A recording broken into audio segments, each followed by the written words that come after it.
Hey y'all, it's Amanda, and today we're continuing on with our beginner gardening series with video number 11, Watering One-on-One, How Much is Too Much? Because watering is one of the massive questions I get approached about quite frequently. How much water? When to water? What's a good time to water?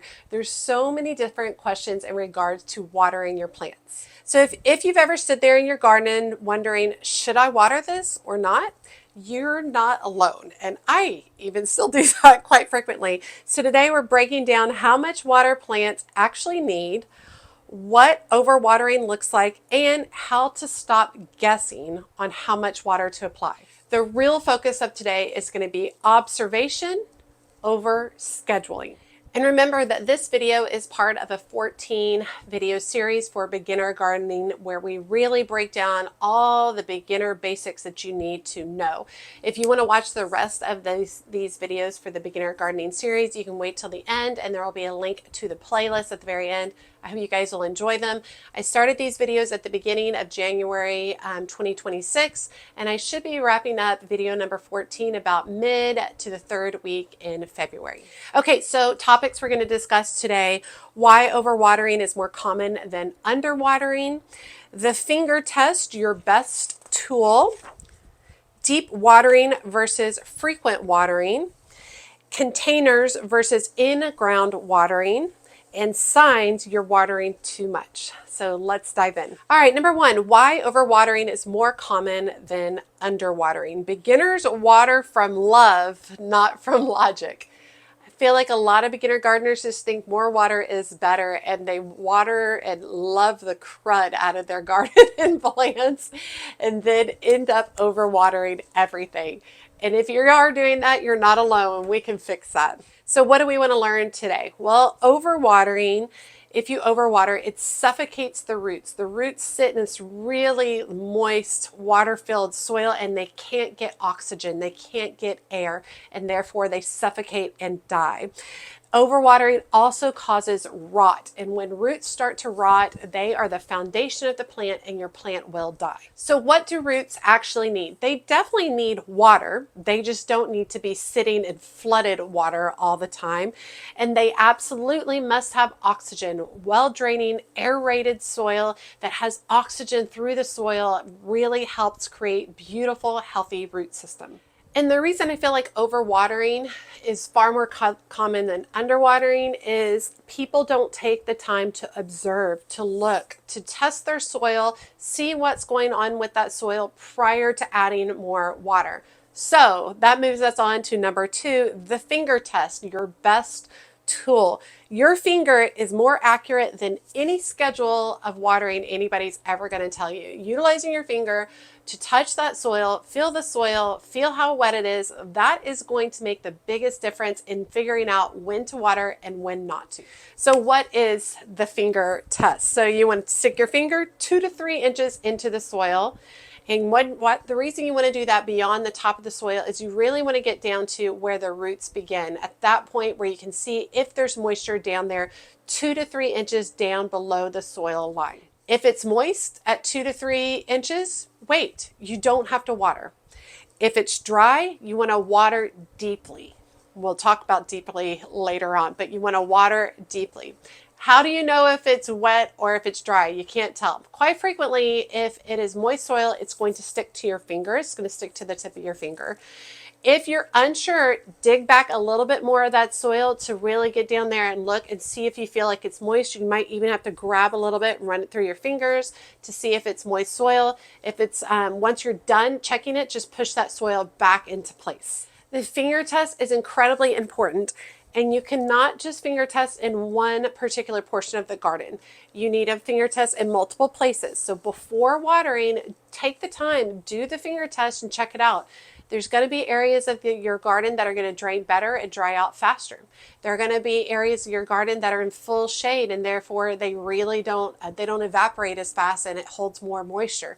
All areas of your garden are going to be different. So taking the time to finger test each of those areas will take guessing away. It's going to take the guessing away and it's going to show you when to, and how much to water. So moving on to number 3, because we just touched on it in number 2, deep watering versus frequent watering. And I think that this is incredibly important. And this is a lesson that I didn't learn until later on in my gardening career. Deep watering trains roots to grow down. Frequent surface watering forces the roots up to the surface for the water. And when you're in a climate like mine that is crazy hot during the summer, you want to make sure that your roots are growing deep into the soil, because if they're growing at the surface level, they are going to dry out faster. You want to train those roots to go down deeper for the water, but also for the nutrients, because down low is where all of the nutrients is. It's where all of the worms are all climbing around in there. It's where all the most broken down organic material is. Down deeper is where you want your roots to be. So let's talk about shallow watering and what all that entails. Basically, shallow watering creates a weak root system. It doesn't give consistent enough water, so the roots are fighting for water. They tend to stay at the surface level, so they're dealing with temperatures more. They're dealing with the heat and they're dealing with the cold. And going through that heat and cold all the time can create a weak root system. And then also they're not spreading out. They're not spreading down to hold the plant firm if you have windstorms, or to hold your plant upright. They're spreading out and they're at the surface, and it's so easy to topple those plants because the root system is so weak. All right, so let's talk about deep watering. Deep watering helps with drought resilience. Not watering your plants on a daily basis, training them to think that they're going to get water every day, but instead watering them maybe every 3 to 4 days, depending on your temperatures, is going to help those plants survive a drought better, because they've trained themselves to go multiple days without water. Deep watering also helps with heat tolerance, because you're saturating that ground, those roots are going down, and the further they go down into the soil, the cooler that area of the soil is, and therefore it makes it easier for that plant to outlive any kind of droughts or a crazy heat that you might be having. Deep watering is always going to be best. Now, I have lots of people ask me, well, how long is deep watering? It goes back to your finger test, all right? You can go in and start with a certain amount of time. Maybe you water a bed for 10 minutes. Come the next day, all right? Use your finger test and look down and see how far the water has gone down to the soil. If you feel like the water has gone really, really far down into the soil, and you're not really seeing as much, you might want to add a little bit more. If you still have moisture at the top of your soil after doing a deep watering, you had definitely deep watered. You need to wait a day, all right? You need to deep water and then go out the next day and do that finger test, all right? See how far that is. It still moist at the surface level? If it is, that means you've fully saturated all that soil down deep to the top. Great, all right? If it's really dry in that top 2 to 3 inches, then you need to lengthen your deeper watering schedule. The finger test is key. And taking time to go out there and check on things is going to be key to figuring out what works best for you in your garden. Okay, let's go to number 4, containers versus in-ground watering, because watering a container is a completely different situation than watering in-ground gardens or plants. Completely different. Containers dry out faster always. They're always going to dry out faster than all of your in-ground stuff. That water just drains out freely, which it's supposed to do. You don't want it all to stay in there anyway, but that water drains out freely and it is going to dry way faster.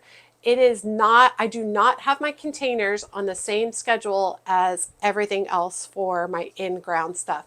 They both need different times, amount of time watering. Containers definitely have to be watered more frequently. So let's talk about containers. They need frequent checks. You need to go with the finger test quite frequently. Dig down into that soil and see if it feels moist. If it does feel moist, then you're good. You don't have to water. If it feels dry, then you definitely need to water. And when you're doing a finger test on containers, you don't want to do it just in one place on the container. You want to do it from multiple sides. You want to test that and make sure it's evenly moist or whatever across the entire container. So make sure you check it from multiple points. In-ground just holds moisture longer. That's what it does. I mean, that's one of the great things about planting in-ground. It holds the moisture longer. Frequently, it's not going to need as frequent of waterings as a container will. I do think that container gardening is so fun to do, but the watering aspect I feel is one of the toughest parts of container gardening because different size containers, different locations of containers, and how frequently they dry out.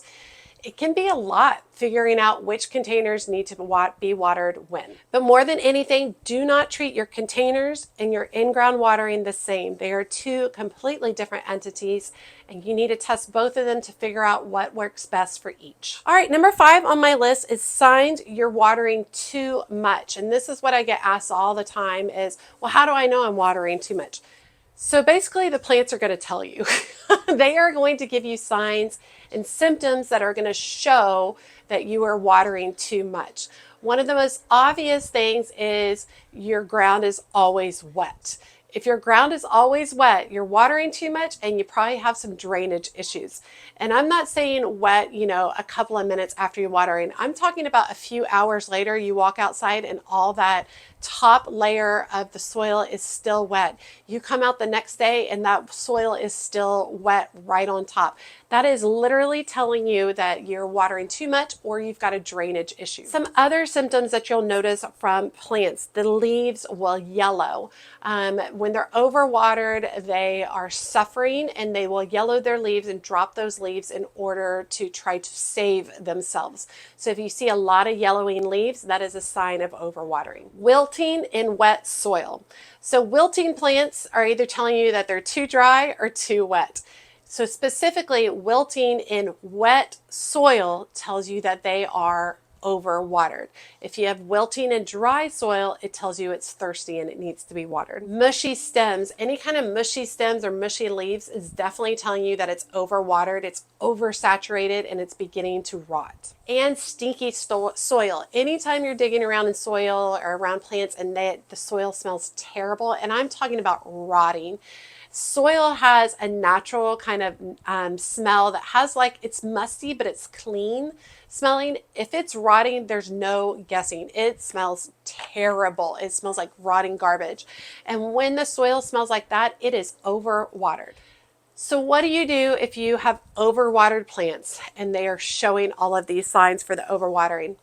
Let it dry out. Do not water until you can do the finger test and you can dig down 2 to 3 inches and not reach wet soil. Let it dry out. Give it some time to recover a little bit and then go back and start watering, deep watering with more time spread out in between it. Watering is a relationship. It is not a routine. So keep that in mind.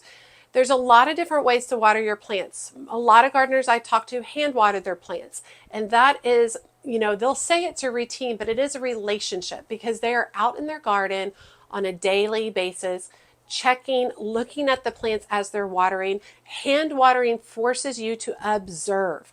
Observe, observe, observe. Observing your garden is what's going to make you a better gardener. So those who are out there hand watering are observing what's going on with the plants every time they're out there watering. They are creating a relationship and learning about those plants. You can also do drip irrigation, which is what I do.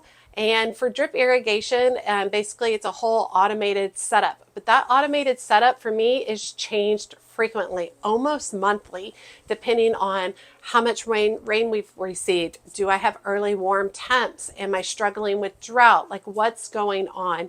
And I am constantly changing that routine to fit what is going on with my garden needs. Watering is not like a one size fits all. You definitely have to take your time. You go plant by plant, you start figuring it out. And it seems very tedious in the beginning. It's going to be super annoying in the beginning. You're like, oh. But really, after you get a season or two under your belt, you're going to understand that, hey, these vincas don't need to be watered as often as these petunias over here, or these drought-tolerant perennials are great because I don't have to water them rarely ever. Or, these delphinium are super high maintenance over there. They got to be watered all the time. As soon as they feel a little bit of heat, they all die. You're going to learn these things and you're going to have a natural instinct for what works best for your garden. All right. I hope you guys enjoyed this video talking about watering. You can see as the videos go on, we're simplifying, doing just one particular task per video and allowing to really break down those things. The key points today for watering are observation over schedules and utilizing the finger test. Always test prior to watering, and that will guide you so far. You will learn so much about your plants and what their needs are if you use the finger test. All right, you all. I hope you guys enjoyed today's video. And if you're like me and you're on a gardening journey and you would like to do that with some friends, be sure to check out my Patreon community. The link is in the video description below. It is a group of people who love gardening, and they are happy to hang out with beginner gardeners. So if you would like to join in and see what it's all about, be sure to come check us out. If you decide to become a certified Mad Gardener, you get access to lives, exclusive videos, as well as group chats, photo sharing, and direct messaging to me. And I like the direct messaging quite a lot. I get a lot of like little random questions, which I think is really nice because some of these random questions are a little bit harder to look up on Google or something like that. So I really enjoy it, and it gives me an opportunity to know my patrons better, which is really great. All right, you all. As always, she's a mad gardener or a decorator or anything else that she wants to be. Thanks, y'all.